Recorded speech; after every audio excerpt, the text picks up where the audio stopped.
अस्सलामुअलैकुम, my name is Zainul Abidin. कैसे हैं आप सब लोग? उम्मीद करता हूँ कि आप सब लोग खैरियत से होंगे। अगर आपने यूट्यूब के ऊपर वीडियोस वगैरह देखी सर्चिंग करके, अब वीडियो वो अच्छी नहीं थी, उसकी हिस्ट्री क्रिएट हो गई है, वो शो हो रही है कि आपने ये वीडियो देखी है।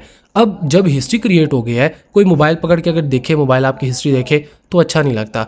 आप चाहते हो कि वॉच हिस्ट्री, देखिए वीडियो की हिस्ट्री डिलीट की जाए। यूट्यूब को ओपन करें। यूट्यूब को जैसे आप ओपन करोगे, यहाँ पर आपने जाना है यू वाले सेक्शन में। यहाँ पर ये देख सकते हो हिस्ट्री में मेरी देखी हुई वीडियोस की हिस्ट्री शो हो रही है। आपने क्लिक करना है व्यू ऑल पे। जैसे आप क्लिक करोगे, यहाँ पर 3 डॉट्स होंगे, इस पर क्लिक करें। एक तो तरीका ये है ना कि आप एक एक करके सेलेक्ट करें, 3 डॉट्स पे क्लिक करें और यहाँ पे आप रिमूव फ्रॉम वॉच हिस्ट्री करें। एक वीडियो डिलीट हो गई। अगर आप चाहते हो सब वीडियोज़ की हिस्ट्री डिलीट हो जाए, ऊपर टॉप पे 3 डॉट्स, इस पर क्लिक करो। ठीक है, क्लियर ऑल वॉच हिस्ट्री पे क्लिक करो और क्लियर वॉच हिस्ट्री कर दो। अब क्या होगा कि सारी देखी हुई वीडियोस की हिस्ट्री ख़त्म हो जाएगी।